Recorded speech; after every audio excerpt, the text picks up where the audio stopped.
Romeo के नाम पौलुस प्रेरित की पत्री 9वां अध्याय। मैं मसीह में सच कहता हूँ, झूठ नहीं बोलता, और मेरा विवेक भी पवित्र आत्मा में गवाही देता है कि मुझे बड़ा शोक है और मेरा मन सदा दुखता रहता है, क्योंकि मैं यहाँ तक चाहता था कि अपने भाइयों के लिए जो शरीर के भाव से मेरे कुटुंबी हैं, आप ही मसीह से शापित हो जाता। वे इस्राएली हैं और लेपालकपन का हक और महिमा और वाचाएं और व्यवस्था और उपासना और प्रतिज्ञाएं उन्हीं की हैं। पुरखे भी उन्हीं के हैं और मसीह भी शरीर के भाव से उन्हीं में से हुआ, जो सबके ऊपर परम परमेश्वर युगानुयुग धन्य है। आमीन। परंतु यह नहीं कि परमेश्वर का वचन टल गया, इसलिए कि जो इस्राएल के वंश हैं वे सब इस्राएली नहीं, और न इब्राहिम के वंश होने के कारण सब उसकी संतान ठहरे, परंतु लिखा है कि इसहाक ही से तेरा वंश कहलाएगा। अर्थात शरीर की संतान परमेश्वर की संतान नहीं, परंतु प्रतिज्ञा के संतान वंश गिने जाते हैं। क्योंकि प्रतिज्ञा का वचन यह है कि मैं इस समय के अनुसार आऊंगा और सारा के पुत्र होगा। और केवल यही नहीं, परंतु जब रिबका भी एक से अर्थात हमारे पिता इसहाक से गर्भवती थी और अभी तक न तो बालक जन्मे थे और न उन्होंने कुछ भला या बुरा किया था, कि उसने कहा कि जेठा छुटके का दास होगा, इसलिए कि परमेश्वर की मनसा जो उसके चुन लेने के अनुसार है, कर्मों के कारण नहीं परंतु बुलाने वाले पर बनी रहे। जैसा लिखा है कि मैंने याकूब से प्रेम किया परंतु एसो को अप्रिय जाना। सो हम क्या कहें? क्या परमेश्वर के यहाँ अन्याय है? कदापि नहीं, क्योंकि वह मूसा से कहता है, मैं जिस किसी पर दया करना चाहूं उस पर दया करूंगा, और जिस किसी पर कृपा करना चाहूं उसी पर कृपा करूंगा। सो यह न तो चाहने वाले की न दौड़ने वाले की, परंतु दया करने वाले परमेश्वर की बात है। क्योंकि पवित्र शास्त्र में फिरौन से कहा गया कि मैंने तुझे इसीलिए खड़ा किया है कि तुझ में अपनी सामर्थ्य दिखाऊं और मेरे नाम का प्रचार सारी पृथ्वी पर हो। सो वह जिस पर चाहता है उस पर दया करता है, और जिसे चाहता है उसे कठोर कर देता है। सो तू मुझसे कहेगा, वह फिर क्यों दोष लगाता है? कौन उसकी इच्छा का सामना करता है? हे मनुष्य, भला तू कौन है जो परमेश्वर का सामना करता है? क्या गढ़ी हुई वस्तु गढ़ने वाले से कह सकती है कि तूने मुझे ऐसा क्यों बनाया है? क्या कुम्हार को मिट्टी पर अधिकार नहीं कि एक ही लौंदे में से एक बर्तन आदर के लिए और दूसरे को अनादर के लिए बनाए? तो इसमें कौन सी अचंभे की बात है कि परमेश्वर ने अपना क्रोध दिखाने और अपने सामर्थ प्रकट करने की इच्छा से क्रोध के बर्तनों की जो विनाश के लिए तैयार किए गए थे बड़े धीरज से सही, और दया के बर्तनों पर जिन्हें उसने महिमा के लिए पहले से तैयार किया, अपने महिमा के धन को प्रकट करने की इच्छा की, अर्थात हम पर, जिन्हें उसने न केवल यहूदियों में से वरन अन्य जातियों में से भी बुलाया, जैसा वह होशे की पुस्तक में भी कहता है कि जो मेरी प्रजा न थी उन्हें मैं अपनी प्रजा कहूंगा, और जो प्रिया न थी उसे प्रिया कहूंगा। और ऐसा होगा कि जिस जगह में उनसे यह कहा गया था कि तुम मेरी प्रजा नहीं हो, उसी जगह वे जीवते परमेश्वर की संतान कहलाएंगे। और यशायाह इस्राएल के विषय में पुकार कर कहता है कि चाहे इस्राएल की संतानों की गिनती समुद्र के बालू के बराबर हो, तो भी उनमें से थोड़े ही बचेंगे, क्योंकि प्रभु अपना वचन पृथ्वी पर पूरा करके धार्मिकता से शीघ्र उसे सिद्ध करेगा। जैसा यशायाह ने पहले भी कहा था कि यदि सेनाओं का प्रभु हमारे लिए कुछ वंश न छोड़ता तो हम सदोम की नाई हो जाते और अमोरा के सरीखे ठहरते। सो हम क्या कहें? यह कि अन्य जातियों ने जो धार्मिकता की खोज नहीं करते थे धार्मिकता प्राप्त की, अर्थात उस धार्मिकता को जो विश्वास से है, परंतु इस्राएली जो धर्म की व्यवस्था की खोज करते हुए उस व्यवस्था तक नहीं पहुंचे। किस लिए? इसलिए कि वे विश्वास से नहीं परंतु मानो कर्मों से उसकी खोज करते थे। उन्होंने उस ठोकर के पत्थर पर ठोकर खाई, जैसा लिखा है, देखो मैं सिय्योन में एक ठेस लगने का पत्थर और ठोकर खाने की चट्टान रखता हूं, और जो उस पर विश्वास करेगा वह लज्जित न होगा। इतिहास की पुस्तक दूसरा भाग अध्याय 10। इतिहास की पुस्तक दूसरा भाग अध्याय 10। इसराइल के राज्य का 2 भाग हो जाना।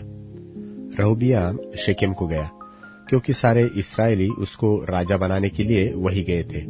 और नबात के पुत्र यारोबाम ने यह सुना। वह तो मिस्र में रहता था, जहां वह सुलेमान राजा के डर के मारे भाग गया था, और यारोबाम मिस्र में लौट आया। तब उन्होंने उसको बुलवा भेजा, और यारोबाम और सब इस्राएली आकर रहोबियाम से कहने लगे, तेरे पिता ने तो हम लोगों पर भारी जुआ डाल रखा था, इसलिए अब तो अपने पिता की कठिन सेवा को और उस भारी जुए को जिसे उसने हम पर डाल रखा है कुछ हल्का कर, तब हम तेरे अधीन रहेंगे। उसने उनसे कहा, 3 दिन के उपरांत मेरे पास फिर आना। सो वे चले गए। तब राजा रहोबियाम ने उन बूढ़ों से, जो उसके पिता सुलेमान के जीवन भर उसके सामने उपस्थित रहा करते थे, यह कहकर सम्मति ली कि इस प्रजा को कैसा उत्तर देना उचित है, इसमें तुम क्या सम्मति देते हो? उन्होंने उसको यह उत्तर दिया कि यदि तू इस प्रजा के लोगों से अच्छा बर्ताव करके उन्हें प्रसन्न करे और उनसे मधुर बातें कहे, तो वे सदा तेरे अधीन बने रहेंगे। परंतु उसने उस सम्मति को जो बूढ़ों ने उसको दी थी छोड़ दिया, और उन जवानों से सम्मति ली जो उसके संग बड़े हुए थे और उसके सन्मुख उपस्थित रहा करते थे। उनसे उसने पूछा, मैं प्रजा के लोगों को कैसा उत्तर दूं? इसमें तुम क्या सम्मति देते हो? उन्होंने तो मुझसे कहा है कि जो जुआ तेरे पिता ने हम पर डाल रखा है उसे तू हल्का कर। जवानों ने जो उसके संग बड़े हुए थे उसको यह उत्तर दिया कि उन लोगों ने तुझसे कहा है कि तेरे पिता ने हमारा जुआ भारी किया था, परंतु उसे हमारे लिए हल्का कर। तू उनसे यो कहना कि मेरी अंगुलियां मेरे पिता की कटी से भी मोटी ठहरेगी। मेरे पिता ने तुम पर जो भारी जुआ रखा था उसे मैं और भी भारी करूंगा। मेरा पिता तो तुमको कोढ़ों से ताड़ना देता था, परंतु मैं बिच्छुओं से दूंगा। तीसरे दिन जैसे राजा ने ठहराया था कि तीसरे दिन मेरे पास फिर आना, वैसे ही यारोबाम और सारी प्रजा रहोबियाम के पास उपस्थित हुई। तब राजा ने उससे कड़ी बातें की, और रहोबियाम राजा ने बूढ़ों की दी हुई सम्मति छोड़कर जवानों की सम्मति के अनुसार उनसे कहा, मेरे पिता ने तो तुम्हारा जुआ भारी कर दिया था, परंतु मैं उसे और भी कठिन कर दूंगा। मेरे पिता ने तो तुमको कोढ़ों से ताड़ना दी, परंतु मैं बिच्छुओं से ताड़ना दूंगा। इस प्रकार राजा ने प्रजा की विनती न मानी। इसका कारण यह है कि जो वचन यहोवा ने शिलोवासी अहिय्याह के द्वारा नबात के पुत्र यारोबाम से कहा था, उसको पूरा करने के लिए परमेश्वर ने ऐसा ही ठहराया था। जब सब इस्राएलियों ने देखा कि राजा हमारी नहीं सुनता, तब वे बोले कि दाऊद के साथ हमारा क्या अंश? हमारा तो ईशे के पुत्र में कोई भाग नहीं है। हे इस्राएलियों, अपने अपने डेरे को चले जाओ। अब हे दाऊद, अपने ही घराने की चिंता कर। तब सब इस्राएली अपने डेरे को चले गए। केवल जितने इस्राएली यहूदा के राज्यों में बसे हुए थे, उन्हीं पर रहोबियाम राज्य करता रहा। तब राजा रहोबियाम ने हदोराम को, जो सब बेगारों पर अधिकारी था, भेज दिया, और इस्राएलियों ने उसको पत्थरवाह किया और वह मर गया। तब रहोबियाम फुर्ती से अपने रथ पर चढ़कर यरूशलेम को भाग गया। यो इस्राएल दाऊद के घराने से फिर गया और आज तक फिरा हुआ है। इतिहास की पुस्तक दूसरा भाग अध्याय 10। इतिहास की पुस्तक दूसरा भाग अध्याय 10। इसराइल के राज्य का 2 भाग हो जाना। रहोबियाम शेकेम को गया, क्योंकि सारे इस्राएली उसको राजा बनाने के लिए वही गए थे। और नबात के पुत्र यारोबाम ने यह सुना। वह तो मिस्र में रहता था, जहां वह सुलेमान राजा के डर के मारे भाग गया था और यारोबाम मिस्र में लौट आया। तब उन्होंने उसको बुलवा भेजा और यारोबाम और सब इस्राएली आकर रहोबियाम से कहने लगे, तेरे पिता ने तो हम लोगों पर भारी जुआ डाल रखा था, इसलिए अब तो अपने पिता की कठिन सेवा को और उस भारी जुए को जिसे उसने हम पर डाल रखा है कुछ हल्का कर, तब हम तेरे अधीन रहेंगे। उसने उनसे कहा, 3 दिन के उपरांत मेरे पास फिर आना। सो वे चले गए। तब राजा रहोबियाम ने उन बूढ़ों से जो उसके पिता सुलेमान के जीवन भर उसके सामने उपस्थित रहा करते थे, यह कहकर सम्मति ली कि इस प्रजा को कैसा उत्तर देना उचित है, इसमें तुम क्या सम्मति देते हो? उन्होंने उसको यह उत्तर दिया कि यदि तू इस प्रजा के लोगों से अच्छा बर्ताव करके उन्हें प्रसन्न करे और उनसे मधुर बातें कहे, तो वे सदा तेरे अधीन बने रहेंगे।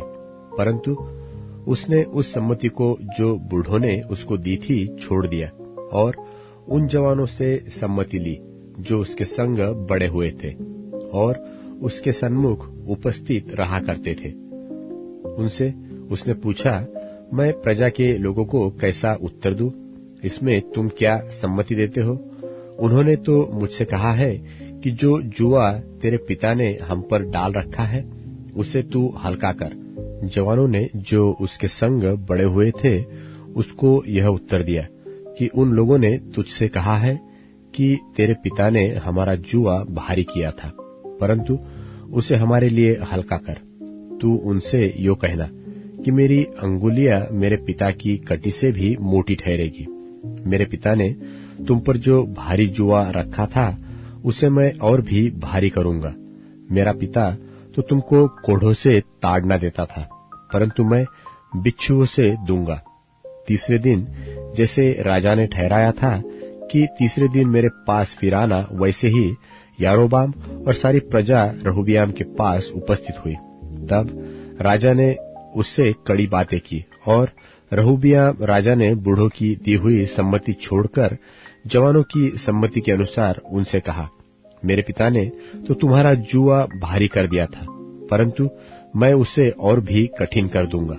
मेरे पिता ने तो तुमको कोड़ों से ताड़ना दी, परंतु मैं बिच्छुओं से ताड़ना दूंगा।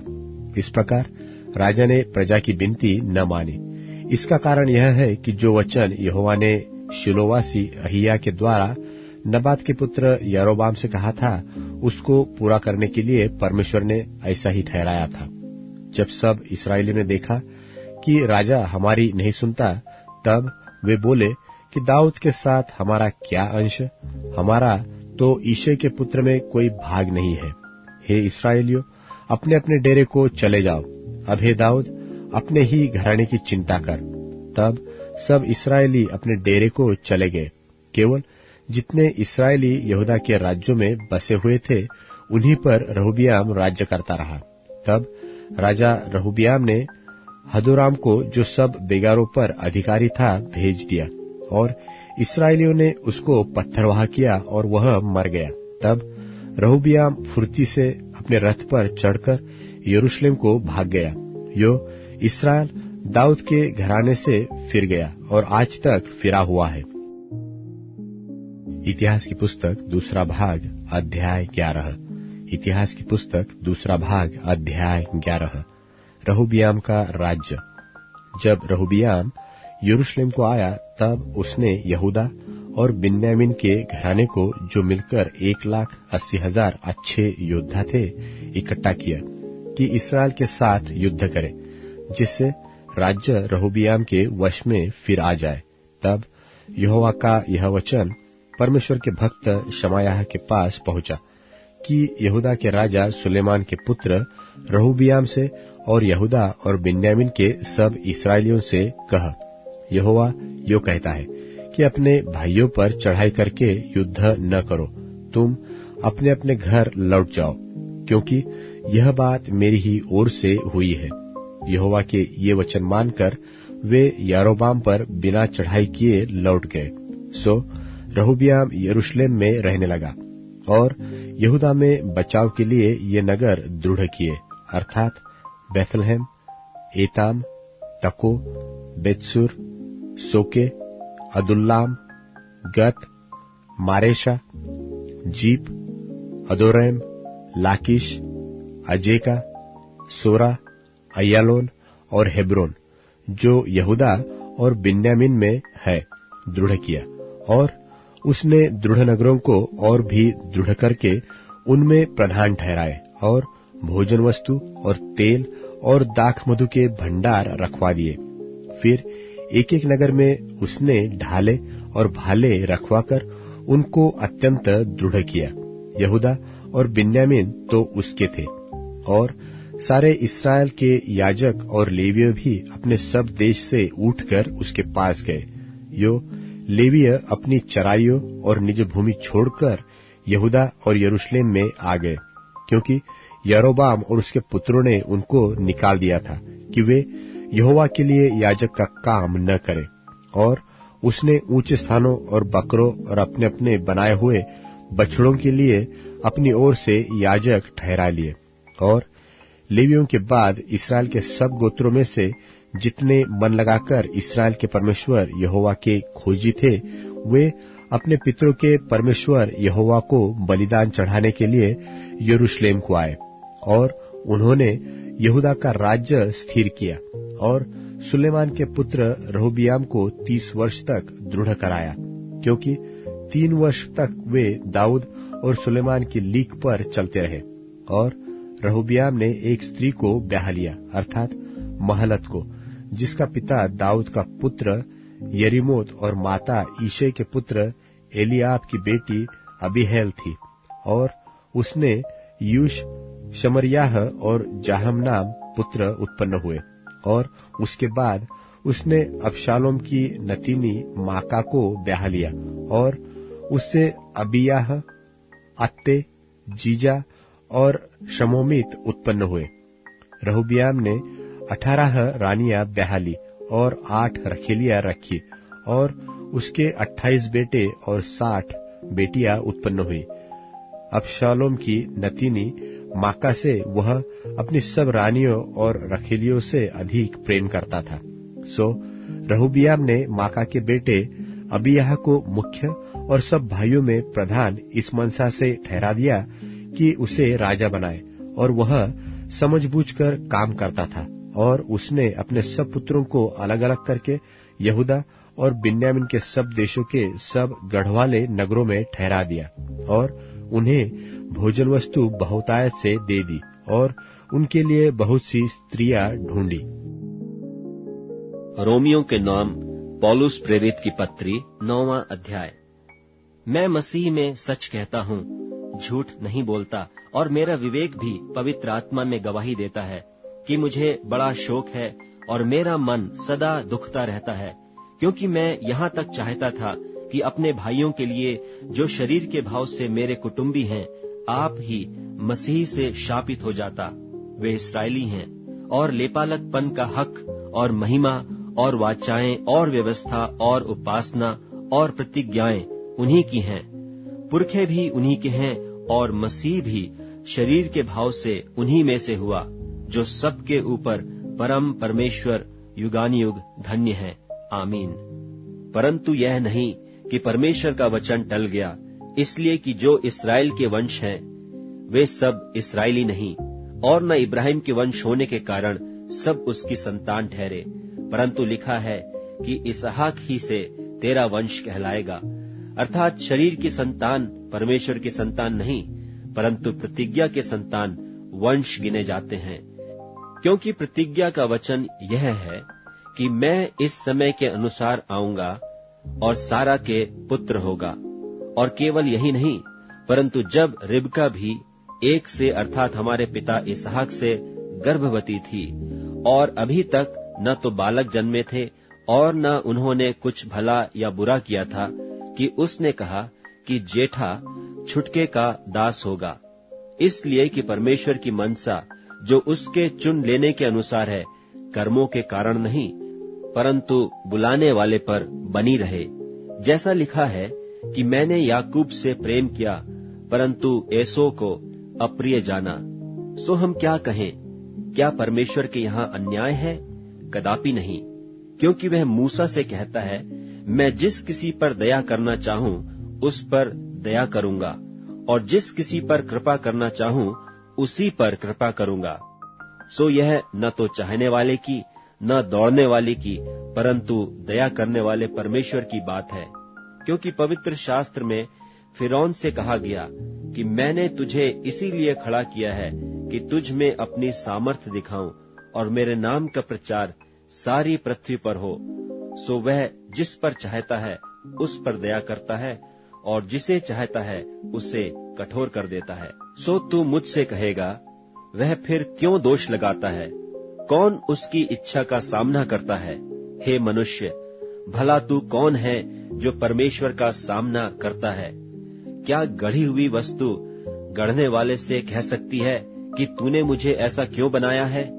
क्या कुम्हार को मिट्टी पर अधिकार नहीं कि एक ही लौंदे में से एक बर्तन आदर के लिए और दूसरे को अनादर के लिए बनाए?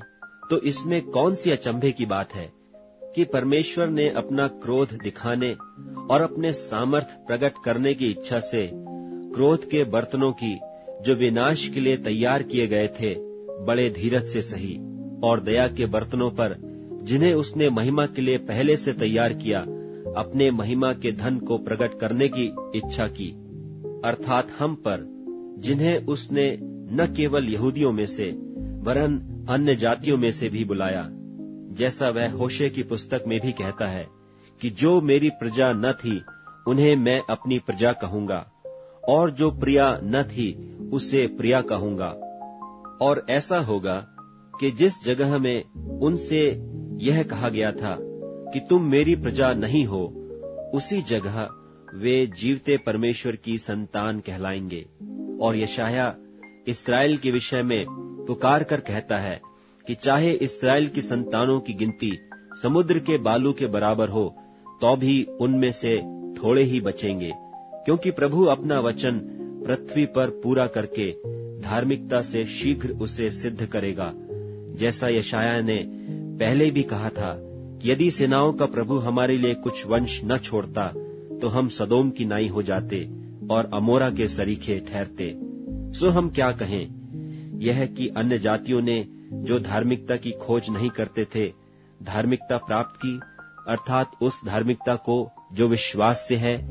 परंतु इस्राएली जो धर्म की व्यवस्था की खोज करते हुए उस व्यवस्था तक नहीं पहुंचे, किस लिए? इसलिए कि वे विश्वास से नहीं परंतु मानो कर्मों से उसकी खोज करते थे। उन्होंने उस ठोकर के पत्थर पर ठोकर खाई, जैसा लिखा है, देखो मैं सिय्योन में एक ठेस लगने का पत्थर और ठोकर खाने की चट्टान रखता हूँ, और जो उस पर विश्वास करेगा वह लज्जित न होगा।